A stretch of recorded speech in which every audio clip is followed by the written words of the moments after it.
Hello guys, maths by Mushtaq से channel में आपका स्वागत है। आज मैं आप लोगों को क्लास सेकेंड ईयर का मैथमेटिक्स एनसीईआरटी बुक से चैप्टर 7 इंटीग्रल्स शुरू करने जा रहा हूं। अब यहां देखिए, यह एक सिंबल है, इसे बोलते हैं साइन ऑफ इंटीग्रेशन। क्या बोलते हैं? Sign of integration. इसके आगे एक फंक्शन लिख दीजिए, एफ एक्स।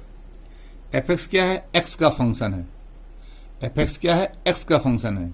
यहां हमेशा इस साइन ऑफ इंटीग्रेशन के आगे एक फंक्शन लिखा रहेगा, और ये फंक्शन किसका है? F X is a function of X. तो आगे लिखेंगे डी एक्स, पढ़ेंगे integral F X D X. पुनः integral F X D X. चलिए एक और बनाते हैं, साइन ऑफ इंटीग्रेशन। अब यहां मैंने कर दिया जी वाई। जी वाई ये फंक्शन ऑफ वाई, तो यहां लिखेंगे डी वाई। पढ़ेंगे इंटीग्रल जी वाई डी वाई।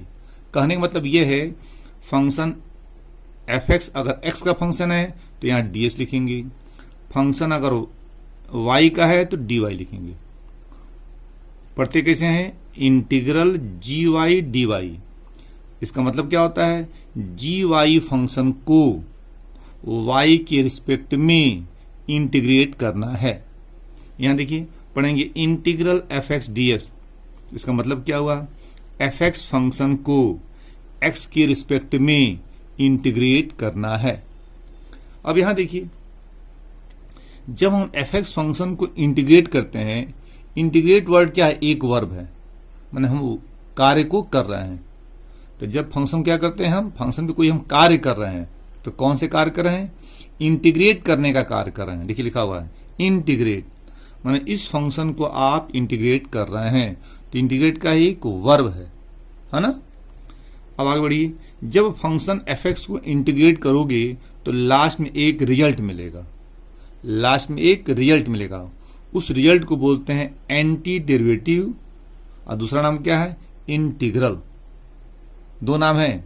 जब फंक्शन को इंटीग्रेट करेंगे एक्स के रिस्पेक्ट में तो एक रिजल्ट मिलेगा, उस रिजल्ट को बोलते हैं एंटी डेरिवेटिव, और दूसरा नाम क्या है? इंटीग्रल। आगे बढ़िए, जब फंक्शन एफ एक्स को इंटीग्रेट करते हैं तो हम एक प्रोसेस से गुजरते हैं। जब हम फंक्शन एफ एक्स को इंटीग्रेट करते हैं तो एक हम प्रोसेस से गुजरते हैं, उस प्रोसेस को बोलते हैं इंटीग्रेशन। क्या बोलते हैं? इंटीग्रेशन। तो कहने का मतलब यह है कि इंटीग्रेशन क्या है? एक प्रोसेस है। इंटीग्रेट का है एक वर्ब है। इंटीग्रल का है एक रिजल्ट है। अब आगे बढ़ते हैं हम लोग। Integration is the inverse process of differentiation. इसके पहले आपने पढ़ा था डिफरेंशिएशन। तो इंटीग्रेशन है क्या? डिफरेंशिएशन का उल्टा होता है। इंटीग्रेशन क्या है? डिफरेंशिएशन का उल्टा होता है। जैसे देखिए लिखा हुआ है d upon d x of sine x equal to cos x, माने साइन एक्स का डेरिवेटिव कास एक्स होता है ना। तो देखिए, अब इस कास एक्स को हम इंटीग्रेट करेंगे। देखिए integral cos x D x, तो क्या मिलेगा? साइन एक्स मिलेगा। तो साइन एक्स का डी अपॉन डी एक्स कास एक्स होता है, तो कास एक्स का जो इंटीग्रेशन होगा क्या होगा? साइन एक्स होगा। तो देख रहे हैं, साइन का कास, कास का साइन, तो क्या देख रहे हैं? इसीलिए कहा गया integration is the inverse process of differentiation. अब यहां देखिए क्या है? D upon d x of sine x plus c. अब यहां सी हमने एक कांस्टेंट ले लिया है, तो साइन का डी अपॉन डी एक्स क्या होता है? कास एक्स होता है, और सी तो कांस्टेंट है, इसका D upon d x zero हो जाएगा। हमने जीरो यहां नहीं लिखा है। अब हम कास एक्स को इंटीग्रेट करेंगे, integral cos x D x equal to sine x plus c, है ना। Integral cos x D x equal to sine x plus c. तो यहां पे हमने क्या किया है? कास एक्स का इंटीग्रेशन क्या है? साइन एक्स प्लस सी है, और साइन एक्स प्लस सी का डेरिवेटिव क्या है? कास एक्स है। तो इस प्रकार हमने ये दिखाया आपको इंटीग्रेशन क्या है? डिफरेंशिएशन का इनवर्स प्रोसेस है। अब यहां देखिए, हमको दो तरह का इंटीग्रल पढ़ना होता है। वैसे दो तरह का इंटीग्रल होता भी है। इंटीग्रल दो तरह का होता है। फर्स्ट होता है इनडेफिनिट इंटीग्रल, और सेकंड होता है डेफिनिट इंटीग्रल। तो प्रश्न उठता है कि दोनों में अंतर क्या है? जब हम किसी फंक्शन को इंटीग्रेट करते हैं तो किसी भी मेथड से इंटीग्रेट करेंगे उसका रिजल्ट हमेशा सेम आएगा, उसको बोलते हैं डेफिनेट इंटीग्रल। लेकिन जब किसी फंक्शन को इंटीग्रेट करते हैं और मेथड बदलने से कभी कभी आंसर बदल जाता है, उसे बोलते हैं इनडेफिनेट इंटीग्रल, उसे बोलते हैं इनडेफिनेट इंटीग्रल। इनडेफिनेट इंटीग्रल में क्या होता है, रिजल्ट क्या होता है, वेरी करता रहता है, कभी वेरी करेगा कभी नहीं करेगा। लेकिन डेफिनेट इंटीग्रल में रिजल्ट कभी वेरी नहीं करता है। तो इसको डिटेल में हम आगे पढ़ाएंगे डेफिनेट इंटीग्रल। अभी हम पढ़ाने जा रहे हैं आपको इनडेफिनेट इंटीग्रल। तो एक बात और ध्यान दीजिए, जब भी हम किसी फंक्शन को इंटीग्रेट करेंगे, जैसे यहां देखिए लिख रहा हूं एफ एक्स डी एक्स, लिख रहा हूं integral F X D x. तो एफ एक्स का जो इंटीग्रल रिजल्ट आएगा, एफ एक्स को हम इंटीग्रेट करेंगे तो एक रिजल्ट आएगा। जिसे मान लीजिए रिजल्ट आ गया F x, suppose that F x का इंटीग्रल क्या है, कैपिटल एफ एक्स है ना। यह कैपिटल एफ एक्स क्या है, इस फंक्शन का इंटीग्रल है। तो हम आगे सी प्लस करते हैं। सी क्या होता है, सी का नाम है साइन ऑफ सी का नाम है कांस्टेंट ऑफ इंटीग्रेशन। सी का नाम क्या है, कांस्टेंट ऑफ इंटीग्रेशन। तो ये कौन सा इंटीग्रल है, इसी का नाम है इनडेफिनिट इंटीग्रल, है ना। इनडेफिनिट इंटीग्रल में जो यही इंटीग्रल आपका है, जो इंटीग्रल आता है उसमें कांस्टेंट हमेशा रहता है। ऐसा क्यों, क्योंकि इसका रिजल्ट अभी हमने बताया कि इसका रिजल्ट वैसा वेरी करता रहता है। इनडेफिनिट इंटीग्रल का रिजल्ट वेरी करता रहता है। उस वेरी को रोकने के लिए, माने मेथड बदलने से आंसर बदल जाता है, तो सभी आंसर को सेम बनाने के लिए, माने आंसर को बैलेंस करने के लिए, कि माने सभी मेथड से आंसर सेम आवे, उसके लिए हम सी प्लस करते हैं। सी क्या करता है, उस वेरिएशन को बैलेंस कर देता है। इसीलिए इनडेफिनिट इंटीग्रल में हमेशा क्या करते हैं, सी प्लस करते हैं, और सी का नाम है कांस्टेंट ऑफ इंटीग्रेशन। आगे हम पढ़ाएंगे आपको डेफिनेट इंटीग्रल, उसमें हम सी नहीं प्लस करते हैं। क्यों, क्योंकि इसका रिजल्ट हमेशा डेफिनेट होता है, निश्चित होता है।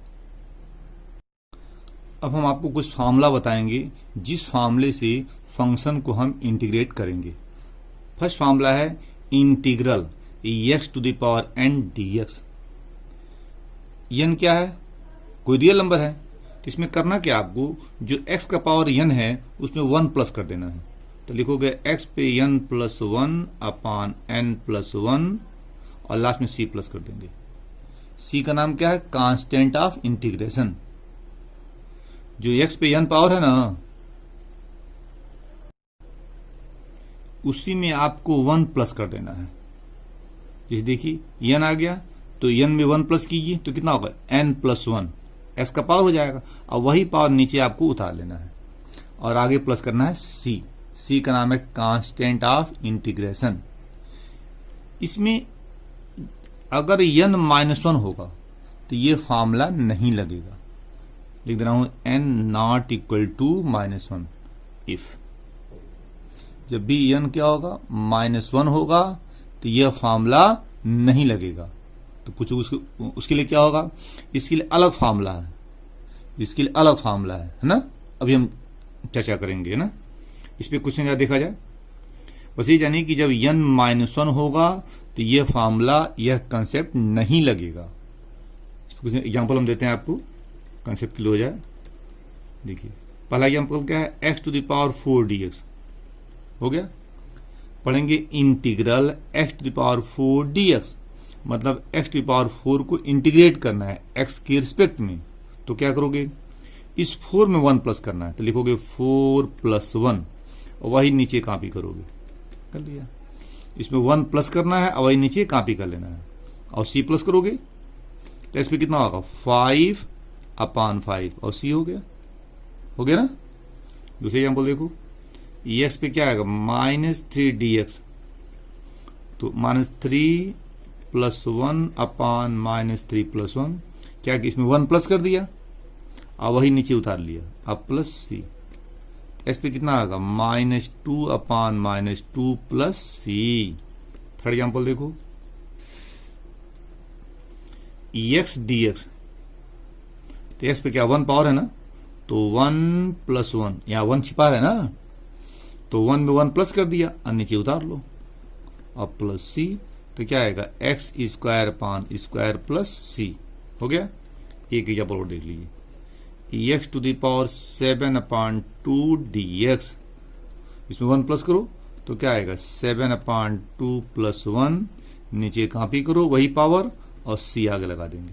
अब सॉल्व कीजिए, 2 × 1 = 2 और 7 9, एस पे क्या होगा 9/2 और नीचे 9/2 होगा, उल्टा हो जाएगा, तो 2 ऊपर जाएगा और 9 नीचे आ जाएगा। अब प्लस सी, यहाँ होगा 9/2, ये उल्टा हो जाएगा ना, तो 2 ऊपर जाएगा 9 नीचे और लास्ट में सी आपने प्लस कर दिया। तो ये रहा आपका फर्स्ट फार्मूला, है ना। तो इसमें हमने क्या कहा था, n-1 नहीं होगा। अब देखिए उस फार्मूला दिखा रहे हैं। सेकंड फार्मूला क्या है, सेकंड फार्मूला आपका है, मैं अंडरलाइन कर दे रहा हूं, ठीक है। फर्स्ट फार्मूला यहां अंडरलाइन कर दिया, ये फार्मूला अंडरलाइन कर दिया, यहां अंडरलाइन कर दिया, ताकि याद रहेगा आप लोगों को। देखिए फर्स्ट फार्मूला हमारा यहां लिखा हुआ है और सेकंड फार्मूला यहां लिख दिया, अंडरलाइन कर दिया हूं। देखिए 1/x ds, यही सेकंड फार्मूला है, ठीक है। इसका क्या होता है, इसका फार्मूला होता है log mod x base e plus c, integral 1/x dx equal to log mod x base e plus c. अब यहां देखो x को जरा ऊपर ले जाओ तो क्या है, x पे माइनस हो जाएगा। जब x ऊपर जाएगा तो x पे 1 पावर है, ऊपर जाके -1 हो जाएगा। हो गया ना। अब इसमें देखो, इसमें जो है ये फार्मूला नहीं लगेगा, x पे n dx जो आप आगे पढ़े हैं, n+1 n+1 प्लस सी, यह नहीं लगेगा। क्यों बताया था क्या हमने कि n जब -1 होगा तो ये फार्मूला नहीं लगेगा। देखो n -1 आ गया ना, n के स्थान पे क्या -1 है और इसी को इतना लिखा जाता है। देख लो ये क्या होता है, 1/x होता है, आ गया। तो हमने क्या बताया कि जब n -1 होगा तो ये फार्मूला आपका नहीं लगेगा। n -1 को छोड़कर कोई भी रियल नंबर हो सकता है, n के स्थान पर -1 को छोड़कर कोई भी रियल नंबर हो सकता है, उसमें यह फार्मूला लगेगा। कब नहीं लगेगा, जब n -1 होगा। ऐसा क्यों, क्योंकि n जब -1 होता है तो इसको आप लिख सकते हो 1/x, और 1/x का फार्मूला होता है log mod x base e। इसको याद कर लीजिएगा, ये सेकंड फार्मूला है ना। थर्ड देखिए फार्मूला क्या होगा,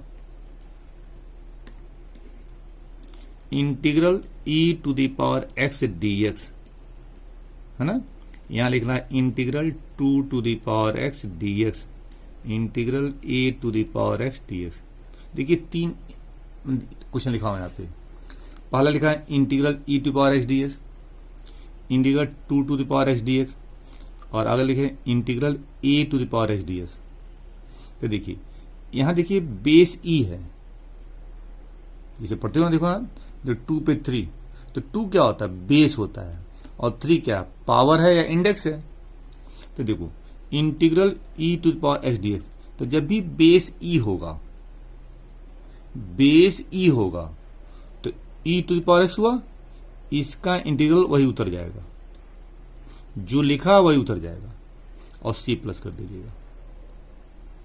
तो जब बेस e होगा और उस पर पावर x होगा तो e to the power x का इंटीग्रल वही सेम होगा, उतार लेना है।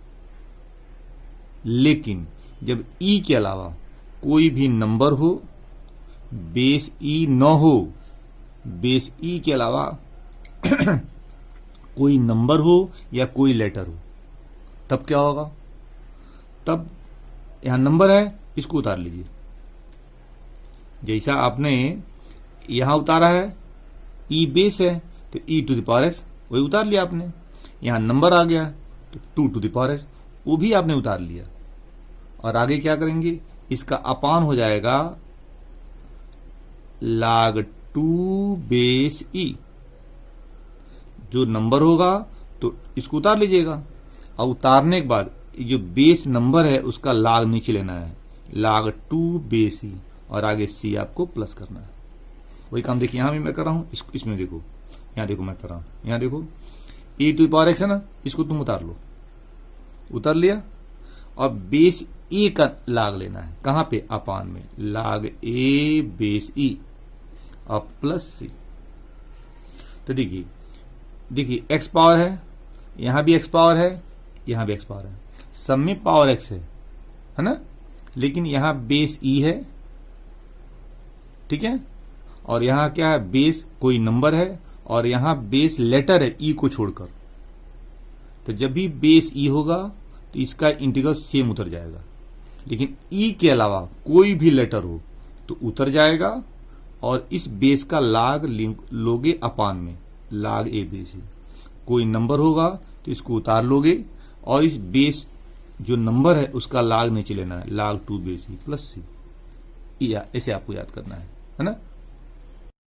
तो यह आपका थर्ड फॉर्मूला है ना, इसको अंडरलाइन कर देते हैं ताकि आपको याद रहेगा, है ना।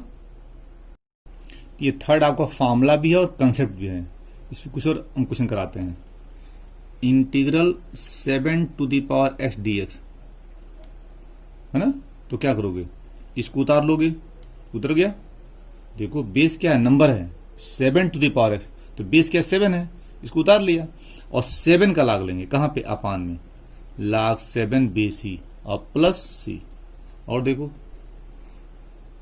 b to the power x dx, base क्या b है ना, तो b क्या लेटर है ना, तो इसको उतार लो, उतर गया, और नीचे लाग b का लोगे, लाग b बेस e अब प्लस सी हो गया। और देखो e to the power x ले लिया, अब बेस क्या है e है, तो e में क्या करते हैं हम, लाग नहीं लेते हैं, केवल उतार लेंगे, इसको उतार लीजिए, इसके नीचे लाग नहीं लेना है, अब प्लस सी हो गया आंसर आपका। प्रश्न उठता है क्यों इसमें लाग नहीं लेते हैं, आपको लाग का कंसेप्ट मालूम होना चाहिए, नहीं मालूम है तो मेरा एक वीडियो बना हुआ है लागर्थम पे, उसको देख लीजिए, उसमें पूरा कंसेप्ट लाग का दिया, उसमें कंसेप्ट ऑफ लाग है, इंडेक्स है, रूट है, कंबाइंड कंसेप्ट है, उसको देखिए कंसेप्ट क्लियर हो जाएगा। उसमें मैं यहाँ थोड़ा बता दे रहा हूँ। यहाँ देखिए होता क्या है, लाग ई बेस ई क्या होता है, 1 होता है। जब दोनों सेम होता है तो 1 होता है। अगर आप मान लीजिए यहाँ पे इसका लाग लेते हैं, ठीक है, देखिए मैं लाग ले रहा हूँ, ई मैं लिख के देख रहा हूँ, e to the power x D x हो गया, इसको उतार लिया आपने। चलिए बेस ई का हम लाग लेते हैं, तो क्या होगा, लाग ई बेस ई ले लिया ना, अब प्लस ई हो गया। अब ये क्या 1 नहीं हो जाएगा, तो क्या लिखोगे, ई टू द पावर एक्स अपान 1 अब प्लस सी, तो क्या आ रहा है, ई टू द पावर एक्स अब प्लस सी आ रहा है। देखो पुनः वही नहीं आ गया ना। इसीलिए कहा जा रहा है कि इतना लंबा क्यों आप करोगे, बेहतर होगा जब बेस ई होगा केवल उतार लेना है, अपान में लाग बेस का नहीं लेना है, लेकिन लेटर होगा तो अपान में लाग लेना है, नंबर होगा तो अपान में लाग लेना है। ऐसे इसको याद कीजिएगा। तो ये आपका थर्ड फॉर्मूला कहिए या थर्ड कंसेप्ट कहिए, है ना।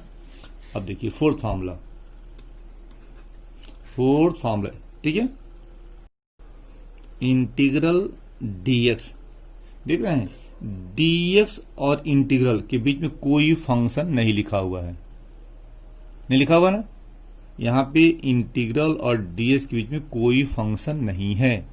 तो जब यहां पे कोई फंक्शन नहीं होगा तो किसको आप इंटीग्रेट करोगे, तब क्या करते हैं हम, डीएक्स को ही इंटीग्रेट करते हैं, और डीएक्स का इंटीग्रेशन क्या होता है, एक्स होता है, और लास्ट में प्लस करोगे सी, ठीक है। चलो हम डी वाई ले लेते हैं, ठीक है, इंटीग्रल डीएक्स, तो हम डीएक्स मतलब एक्स के रिस्पेक्ट में इंटीग्रेट कर रहे हैं तो एक्स आएगा। यहां डी वाई है मतलब वाई के रिस्पेक्ट में इंटीग्रेट कर रहे हैं तो क्या आएगा, वाई आएगा, अब प्लस सी, ठीक है। तो डीएक्स है तो एक्स आएगा, डी वाई है तो वाई आएगा, और सी तो प्लस करना ही है, सी का नाम क्या है, कांस्टेंट ऑफ इंटीग्रेशन। तो हमने आपको टोटल 4 फार्मूला बताया किसी फंक्शन को इंटीग्रेट करने का। अब आगे जो फार्मूला बताने जा रहा हूं उसको आपको समझ के लर्न कर लेना है ना। चलिए देखते हैं फिर फार्मूला, इसको भी अंडरलाइन में कर दे रहा हूं, फोर्थ वाला, ठीक है। अब फिर आगे मैं अंडरलाइन नहीं करूंगा, ठीक है। अब आगे से क्योर फार्मूला है, केवल आपको समझ के याद करना है। फिर देखिए integral of sine x D x. क्या पढ़ेंगे? Integral sine x D x. तो साइन का क्या होता है? माइनस कास एक्स अब प्लस सी। 6 देखो, integral of cos x D x, तो क्या होगा? साइन एक्स अब प्लस सी। बस याद करना है। कैसे याद करोगे? साइन एक्स, पूरा नाम देखो, integral sine x D x minus cos x plus c. Short में कैसे याद करोगे? साइन एक्स का इंटीग्रेशन माइनस कास एक्स होता है, कास एक्स का इंटीग्रेशन साइन एक्स होता है। ऐसे याद करना है, ये आसान तरीका है ना। 7 देखो, इंटीग्रल सेक स्क्वायर एक्स क्या होता है? tan एक्स होता है। 8 फॉर्मूला देखो, integral of cosec square x क्या होता है? माइनस काट एक्स होता है plus c. 9 formula, integral of sec x tan x क्या लिखा है? Sec x tan x D x क्या होता है? सेक एक्स होता है, और लास्ट में सी प्लस करोगे। 10 फॉर्मूला देखो क्या है? इंटीग्रल ऑफ कोसेक एक्स काट एक्स डी एक्स क्या लिखा है? कोसेक एक्स काट एक्स डी एक्स क्या होता है? माइनस कोसेक एक्स अब प्लस सी होता है। 11 फॉर्मूला देखिए, इंटीग्रल ऑफ 1 अपॉन रूट के अंदर 1 माइनस एक्स स्क्वायर, रूट के अंदर है 1 minus x square d x क्या होता है? Sine inverse x. ठीक है, यहां देखो, जिसे पढ़ते हो sine x to the power -1, sine x to the power -1, इसका मतलब क्या होता है? 1 अपान साइन एक्स होता है, हो ना। अब एक होता है साइन पे -1, इसे पढ़ते हैं साइन इनवर्स एक्स। यह एक फंक्शन है, याद रखिएगा, ठीक है। ये इनवर्स फंक्शन है और ये साइन फंक्शन है। तो साइन का क्या होता है? ये उल्टा होता है, देखो, है ना, -1 पावर है, तो इसका मतलब ये होता है, इसका मतलब ये नहीं होता है, इसका मतलब ये होता है, इसका मतलब ये नहीं होता। याद रखिए इसको, क्योंकि यह एक इनवर्स फंक्शन है। तो लिखा है साइन इनवर्स एक्स अब प्लस सी। अगला फॉर्मूला, -1 अपॉन रूट में 1 minus x square d x क्या हो जाएगा? कास इनवर्स एक्स प्लस सी, है ना। अगला देखो 13 फार्मूला, 1 अपान 1 plus x square d x क्या होता है? tan इनवर्स एक्स अब प्लस सी। 14 -1 अपान 1 plus x square d x क्या होगा? काट इनवर्स एक्स प्लस सी। 14 हो गया। 15 1 अपान एक्स रूट में एक्स स्क्वायर -1 डी एक्स क्या होता है? सेक इनवर्स एक्स प्लस सी।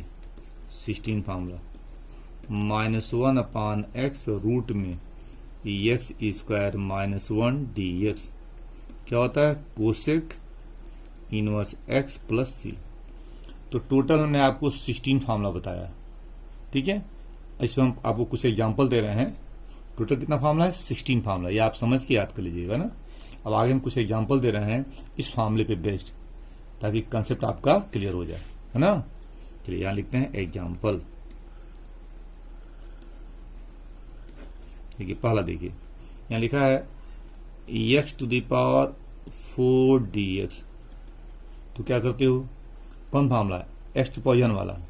इसमें 1 प्लस करोगे तो कितना होगा? 4 + 1 अपान 4 + 1 प्लस सी हो गया। तो कितना होता है? एक्स पे 5, नीचे 5 + c हो गया। इसी को अगर ऐसे लिखते हैं 7x to the power 4 dx, तो क्या दिख रहा है? ये 7 क्या कोफिशिएंट है, यहाँ function x to the power 4 है, यहाँ कोफिशिएंट 1 है, यहाँ कोफिशिएंट 7 दिया हुआ है। तो जब भी कोफिशिएंट दिया रहेगा उसको छोड़ दीजिएगा, छोड़ दिया। अब वही काम, जो काम आपने यहाँ किया वही काम यहाँ कीजिए। इसमें 1 प्लस करोगे तो 4 + 1 अपान 4 + 1। इसमें 1 प्लस करना है, वही पावर नीचे उतार लेना है, और लास्ट में c प्लस करोगे तो क्या ये 5 हो जाएगा। तो 7/5 x to the power 5 plus c, देख लो 5 है, 7/5 और x पे 5 प्लस c। अगला ऑप्शन देखो, थर्ड एग्जाम्पल है सब, है ना। इंटीग्रल देखो 7 इंटू 1/x dx, 7 कोफिशिएंट है, छोड़ दो, छोड़ दिया। अब 1/x का इंटीग्रल क्या होता है, log mod x plus c। 4 देखो, c sec square x dx। अब यहां c क्या कोफिशिएंट है, c छोड़ दिया। इसका क्या होता है इंटीग्रेशन, sec स्क्वायर x का tan x होता है, हो गया।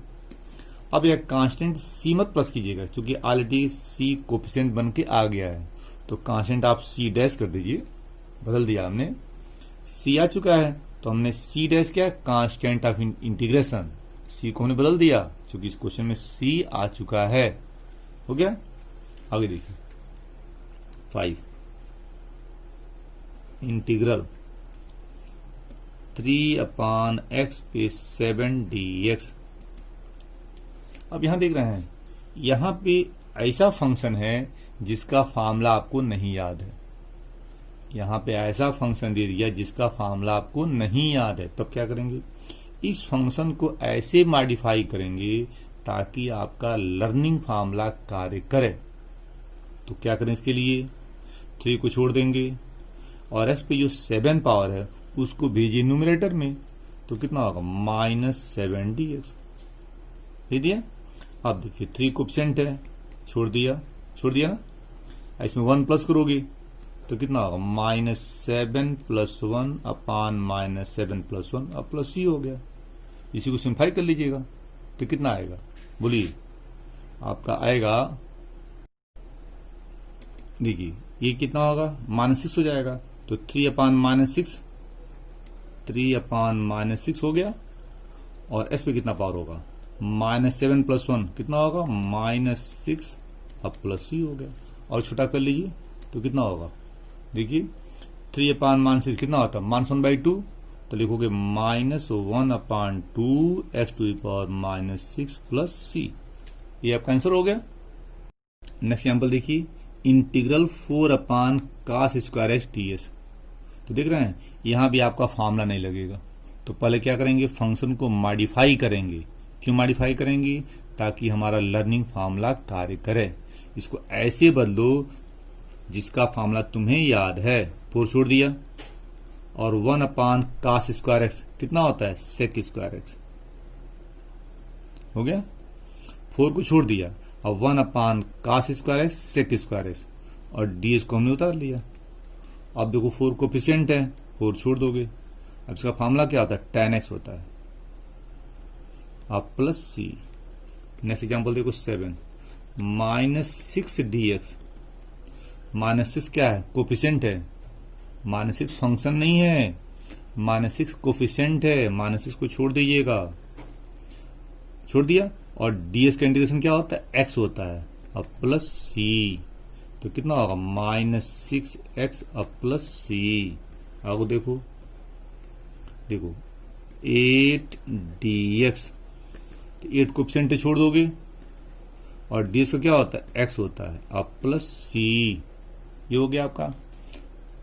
अगला ऑप्शन देखिए 9 7 into 1/1 plus x square dx।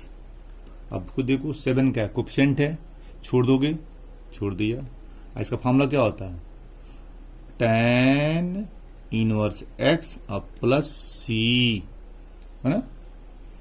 यहाँ 10 देखिए, -6 sec स्क्वायर x -4 x पे 7 -3 dx। अब देख रहे हैं, अब तो लंबा क्वेश्चन मैं दे दिया हूं। यहाँ देखिए इसमें कितने टर्म हैं, 3 टर्म है, first term, second term, third term, है ना।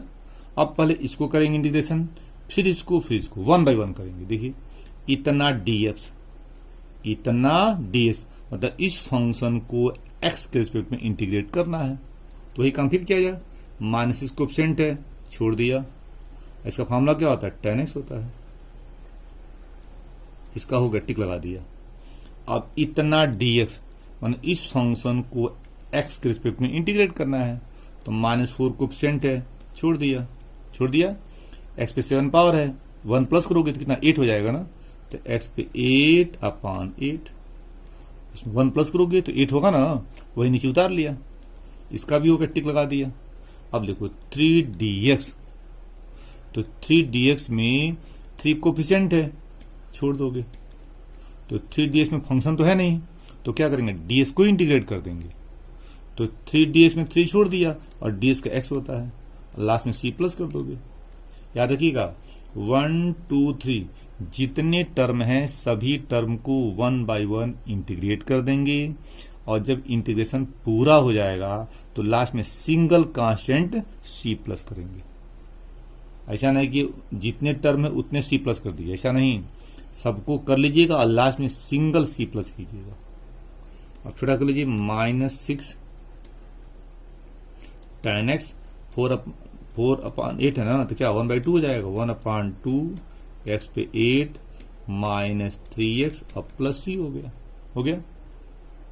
Next example 11, integral 4 into 3 to the power x -6 e to the power x, ये e है, e to the power x -5 into 1/x -4 dx। इसमें कितने टर्म है, first term, second term, third term, fourth term. यहाँ भी क्या करेंगे, सभी टर्म को 1 बाय 1 इंटीग्रेट करेंगे।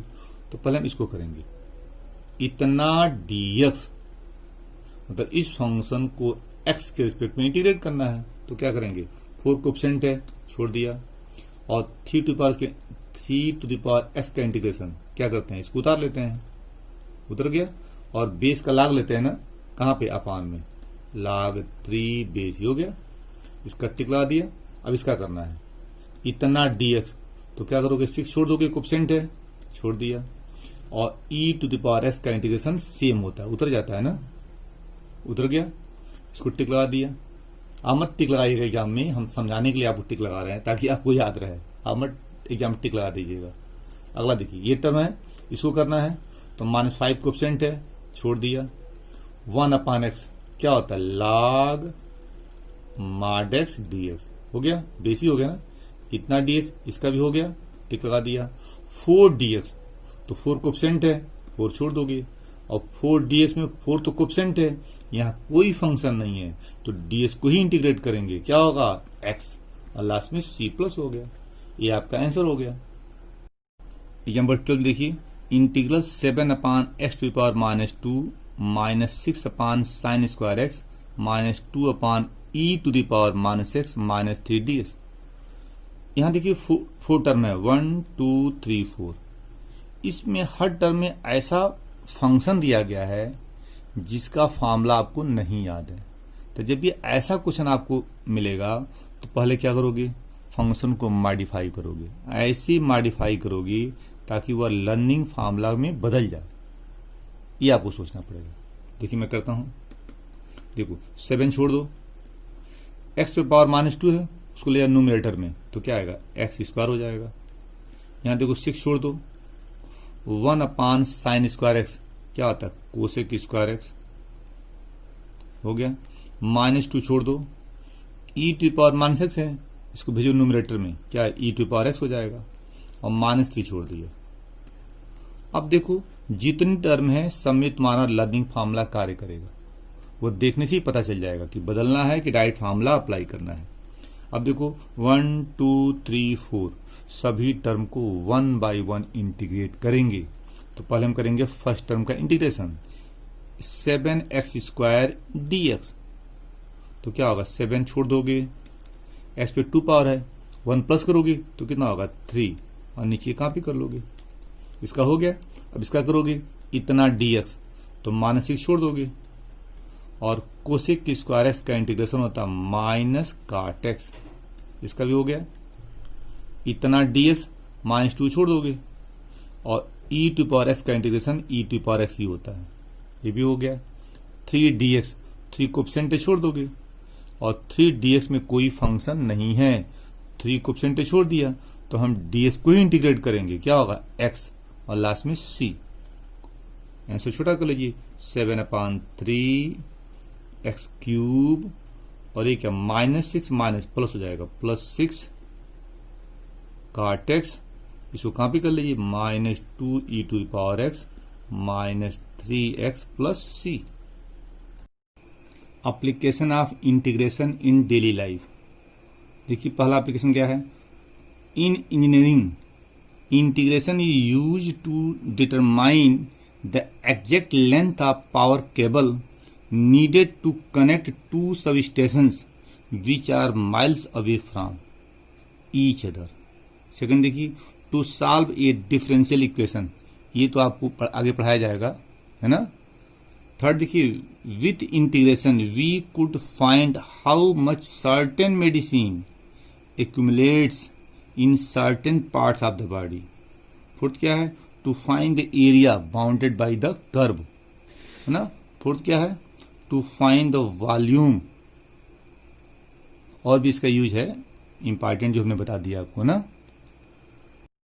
ये क्या लिखा, form first integral fx dx, मतलब इस fx फंक्शन को इंटीग्रेट करना है x के रिस्पेक्ट में, लिखा ना। तो fx x का फंक्शन है तो ds लिखा हुआ है। अब यहां देखिए इंटीग्रल f ब्रैकेट में ax प्लस b dx, ये भी फंक्शन x का है, लेकिन x के लेफ्ट साइड और राइट साइड क्या लिखा हुआ है, लेफ्ट में a लिखा हुआ है और राइट में b लिखा हुआ ना, और प्लस भी आया हुआ है। तो जब x के साथ कोई भी रियल नंबर हो या कोई लेटर हो, जब x के साथ कोई भी रियल नंबर हो या कोई भी लेटर हो, है ना, तो उसमें आपका फॉर्मूला कार्य नहीं करेगा। लेकिन केवल x होगा, उसके साथ कोई भी रियल नंबर, कोई भी लेटर नहीं आएगा, तो आपका लर्निंग फॉर्मूला कार्य करेगा।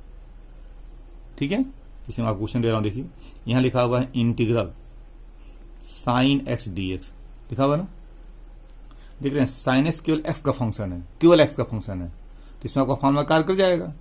यहां देख लिखा हुआ है integral sign 3x - 2 dx, sign जो है x का फंक्शन है, लेकिन x के साथ 3 है और -2 है, तो इसमें आपका लर्निंग फॉर्मूला कार्य नहीं करेगा। ठीक है, तो ऐसे क्वेश्चन को करेंगे क्या आप, देखिए fx में आपका फॉर्मूला कार्य करेगा, इसमें आपका फॉर्मूला नहीं कार्य करेगा। तो क्या करोगे भाई, इसका देखो हम निकालते हैं d/dx, इसका देखो मैं गोला बना रहा हूं, ax प्लस b का निकालोगे d/dx। ठीक है, और पहले क्या करोगे, जो फॉर्मूला आप यहां लगाओगे वही फॉर्मूला यहां अप्लाई कर देना, जो फॉर्मूला यहां याद की वही फॉर्मूला अप्लाई कर देना, और अप्लाई करने के बाद जो ax प्लस b है उसका अलग से निकालोगे d/dx, और जो इसका d/dx आएगा उसका उल्टा करके इसके रिजल्ट में मल्टीप्लाई कर दोगे, और लास्ट में प्लस करोगे c, कांस्टेंट ऑफ इंटीग्रेशन। देखिए मैं एग्जांपल से आपको समझाता हूं। यहां देखिए साइन का क्या होता है इंटीग्रेशन, डायरेक्ट क्या होता है, याद कीजिए -cos x होता है, अब प्लस सी, यही पढ़े हो ना। साइन x का इंटीग्रेशन क्या होता है, -cos x प्लस सी, ये फॉर्मूला आप याद किए हो। यहां देखो यहां लिखा हुआ है इंटीग्रल साइन 3x - 2, तो क्या करोगे, इसको माइंड में x मान लो, क्या करोगे, इसको माइंड में x मान लो,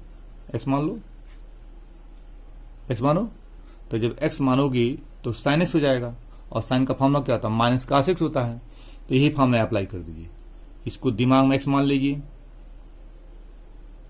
तो साइन x हो जाएगा, और साइन का फॉर्मूला क्या होता है, -cos x, तो लिखोगे -cos 3x - 2 हो गया, और प्लस c हो गया। क्या किया हमने, इसको माइंड में x मान लिया, तो होगा साइन x, और क्या होता है -cos x प्लस c। याद रखिएगा, केवल इसको आपको x माइंड में मानना है, लिखना वही जो यहां लिखा हुआ है, जो यहां लिखा वही आपको यहां लिखना है। आगे क्या करोगे, जिसको आपने माइंड में x माना था उसका अलग से निकालोगे d/dx, जिसको आपने माइंड में x माना था उसका निकालेंगे d/dx, निकालिए क्या होता है, 3 छोड़ दोगे, s का 1 होता है और 2 का 0, क्या आएगा, 3 आएगा ना, 3 आ गया। क्या किया आपने, इसका निकाला आपने d/dx, किसका, जिसको आपने x माना था उसका निकाला डी अपॉन डी एक्स, कितना आ रहा है 3 आ रहा ना। अब 3 का उल्टा क्या होता है 1/3 होता है। इस 3 का उल्टा 1/3 होता है। हो गया, इस 1/3 से इसके आगे इंटू करेंगे तो आगे देखो कर दिया, हो गया। ये आगे जो इसका डी अपॉन डी एक्स आ रहा है इसका उल्टा करना है, उल्टा कर दिया और उल्टा आगे इंटू कर देना है और आगे प्लस सी करोगे। ठीक है, समझ में आ गया है ना। देखिए अब तो आंसर क्या आ रहा है आपका -1/3 cos 3x - 2 अब प्लस सी। सेकंड एग्जाम्पल देखिए, इंटीग्रल e⁻x ds, इसका क्या होता है फॉर्मूला, e⁻x होता है और लास्ट में सी प्लस करते हो ना। यहां देखो लिखा है e⁻ax - b, तो यहां केवल x है ना, और यहां x के पास क्या है a है और -b है, तो यहां पे तो फॉर्मूला आपका लग गया, यहां पे आपका फॉर्मूला नहीं लगेगा। तो क्या करोगे, देखो मैं सर्कल बना रहा हूं, इसको माइंड में x मानना। कहां मानोगे, माइंड में x मानो तो e⁻x, ये फॉर्मूला लागू हो जाएगा। तो जब x मानोगे तो e⁻x का e⁻x ही होगा। मान रहे हैं x लेकिन लिख रहे हैं वही जो लिखा हुआ, केवल आपको माइंड में इसको x माना है। तो e⁻x का e⁻x हो गया और लास्ट में c प्लस कर दीजिएगा, कम हो गया आपका। अब जिसको आपने x माना था उसका अलग से निकालेंगे d अपॉन dx, निकालिए तो d upon dx ax minus b, कितना आएगा, a छोड़ दोगे s का 1 अब b का 0, a छोड़ा s का 1 अब b का 0, क्या आ रहा है a आ रहा है। और a का उल्टा क्या होता है 1/a होता है, a का उल्टा क्या होता है 1/a, इसका उल्टा करना है 1/a और आगे इंटू करना होता है तो इंटू 1/a और प्लस ही हो जाएगा ना। हो गया, ये करना आपको ना। एक और क्वेश्चन देख लीजिए, थर्ड एग्जाम्पल देखो, इंटीग्रल 3 × 1/x dx, दिखा है ना। तो इसमें 3 क्या है, कोफिशिएंट है, छोड़ दोगे, छोड़ दिया। और 1/x का क्या होता है log mod x base e plus c. Next देखो, इंटीग्रल 3 × 1/4x - 7 dx, क्या देख रहे हैं, यहां केवल x है और यहां x के पास क्या 4 है और -7 है, तो यहां पे आपका फॉर्मूला नहीं लगेगा। तो क्या करोगे, इसको x मानोगे माइंड में, देखो मैं गोला बना रहा हूं, इसको आप माइंड में x मानोगे तो हमारा फॉर्मूला कार्य करेगा। तो 3 कोएफिशिएंट छोड़ दिया ना, इसको माइंड में x मानोगे तो क्या आएगा 1/x, ये फॉर्मूला अप्लाई तो क्या आएगा log mod 4x - 7, है ना। इसका मार लीजिएगा, x का नहीं, इसको x माना है तो इसका क्या होगा 1/x log mod, इतना हो गया बेस e और प्लस c हो गया। अब क्या करते हो, जिसको x माने थे माइंड में उसका निकालोगे d अपॉन dx, निकालो तो d अपॉन dx 4x - 7, क्या होगा 4 छोड़ दोगे, s का 1 होता है और 7 का 0 होता है, 4 आएगा ना।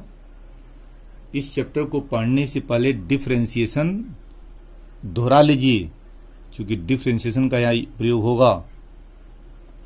तो 4 हो गया, अब 4 का उल्टा क्या होता है 1/4, आगे मल्टीप्लाई करो 1/4 हो गया। अब आंसर को छोटा कर लो तो क्या आएगा 3, अब देखो 3/4 log क्या होगा mod 4x - 7 बेस e अब plus c, 3/4 log mod 4x - 7 base e plus c, answer हो गया। तो आपने देखी, मैं दोहरा दे रहा हूं, आपने 2 चीज सीखा। देखिए पहला सीखा fx dx, है ना, इसमें केवल x होगा, ये केवल x का फंक्शन होगा। और दूसरा क्या पढ़ा आपने, ये फर्स्ट फॉर्म है। और दूसरा क्या पढ़ा आपने, f ax plus b dx, हो गया। x के पास कोई न रियल नंबर होगा या कोई लेटर होगा, तो इसमें आपको इसको x मानकर फॉर्मूला, वही फॉर्मूला जो फॉर्मूला आप यहां लर्न किए हो, अप्लाई करे हो, वही फॉर्मूला यहां भी अप्लाई करना है, बस इसको दिमाग में x मान लेना। लेकिन याद रहे x के पास या तो कोई रियल नंबर हो या तो कोई लेटर हो, लेटर ए बी सी पढ़ते हैं ना, वही हो, या रियल नंबर 1 2 -1 -2, ठीक है, तो एक्स मान के कीजिएगा।